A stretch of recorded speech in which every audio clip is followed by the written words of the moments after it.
dari kebutuhan bisnis ini, maka analis sistem dapat mengidentifikasi pengguna dari sistem yang hendak dibangun.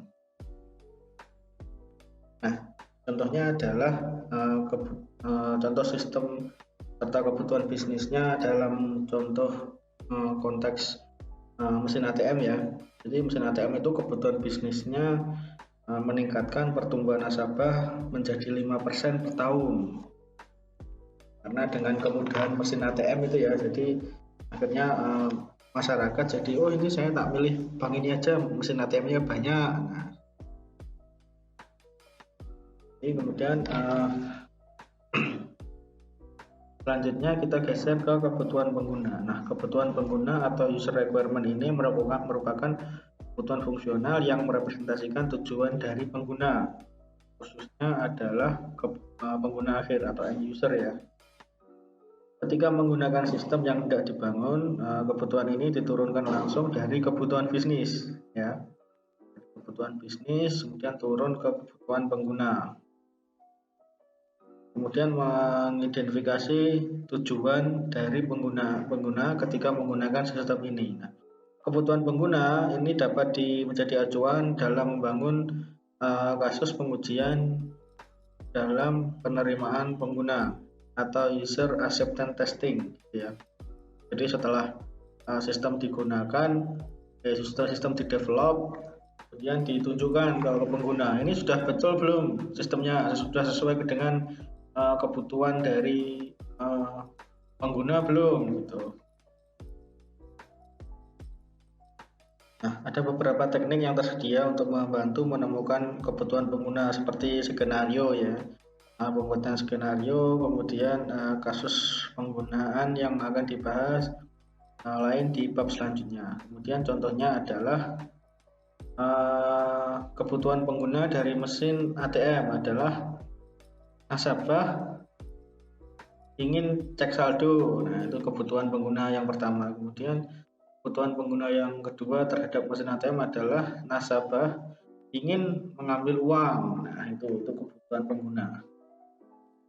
Jadi ketika mesin ATM itu sudah dikembangkan oleh developer, kemudian di testing oleh pengguna, ini saya sudah bisa belum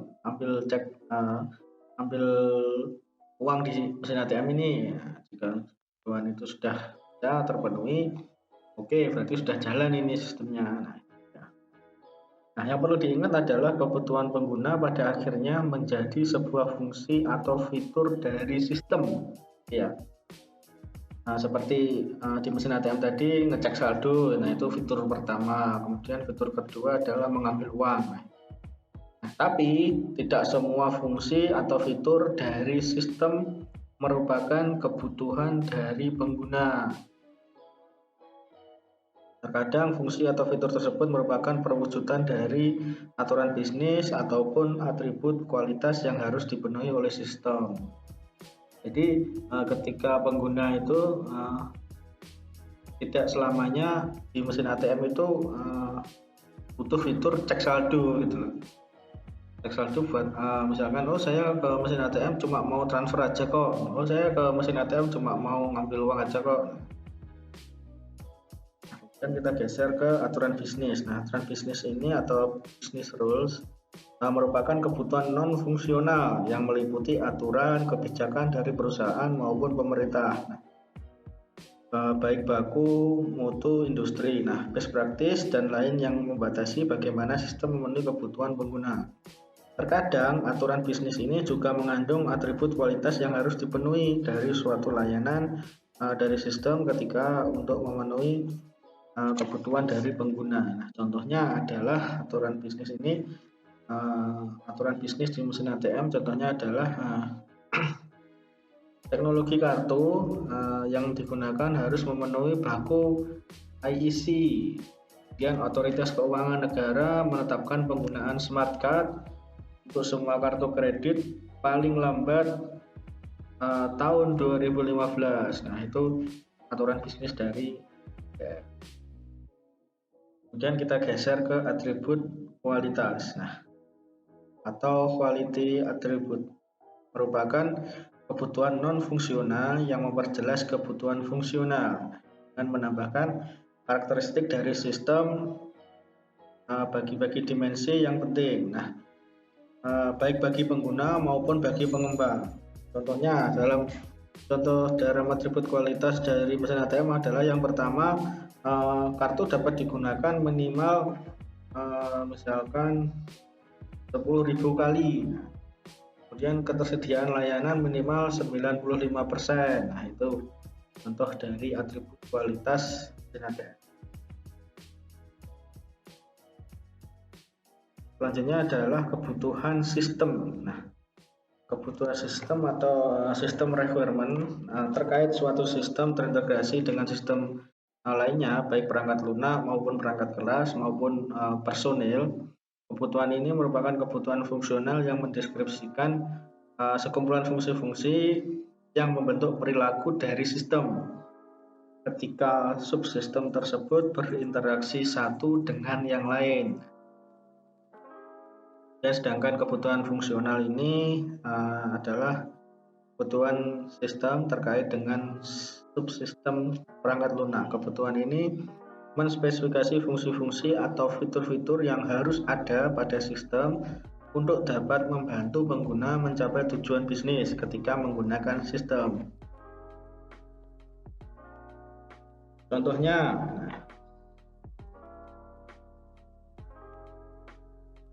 kebutuhan fungsional dari mesin ATM, kalau saldo akhir nasabah setelah dikurangi jumlah debit akan lebih kecil dari saldo minimum yang diperkenalkan, maka sistem akan menampilkan peringatan dan menggagalkan transaksi terkait debit terkait. Jadi ada batasan tersendiri ya, misalkan saldonya tinggal 80.000 di ATM. Nah, saya mau tarik tunai 50.000. Nah, nggak bisa kan, padahal karena saldo batas minimal di mesin ATM di kartu card itu cuma 50.000 gitu loh kan, saldo saya 80.000, kalau saya mau ambil 50.000 tinggal 30.000 gitu loh. Nah, itu nggak bisa. Salah satu contoh kebutuhan fungsional dari ATM. Nah, kemudian selanjutnya adalah antarmuka eksternal. Nah, antarmuka eksternal ini merupakan kebutuhan non fungsional yang mendeskripsikan kondisi atau karakteristik yang harus dipenuhi sistem sebagai bentuk interaksi dengan entitas di luar sistem. Contohnya, kebutuhan antarmuka dari ATM, koneksi dengan basis data bank menggunakan protokol TCP/IP. Nah, dan yang kedua adalah menu ditampilkan minimum dalam bahasa Indonesia dan Inggris. Nah, jika teman-teman ke ATM gitu ya, misalkan sebelum login atau setelah login itu biasanya kan ada pilihan bahasa, pilih bahasa, misalkan bahasa Indonesia atau bahasa Inggris ya. Itu kebutuhan antarmuka dari ATM. Dan ada juga selanjutnya adalah batasan. Nah, batasan-batasan atau constraint ini merupakan kebutuhan non fungsional dari sistem yang secara formal membatasi pilihan yang dapat dilakukan oleh pengembang dalam pengambilan keputusan terkait proses-proses pengembangan perangkat lunak. Nah, batasan ini biasanya terkait dengan keterbatasan dari metode maupun teknologi yang digunakan dalam proses implementasi. Misalkan contohnya sejumlah algoritma enkripsi membatasi ukuran dan tipe data yang dikirimkan. Contohnya, contoh batasan dari mesin ATM. Nah, monitor yang digunakan harus berukuran 14 inci dengan resolusi 800 x 600. Nah, itu batasannya. Kemudian tinggi ATM antara 130 dan 100 sampai dengan 150 cm. Nah, itu didasarkan karena tinggi masyarakat Indonesia itu kisaran itu ya 130 sampai 150. Ada yang tingginya sampai 2 meter juga, tapi kan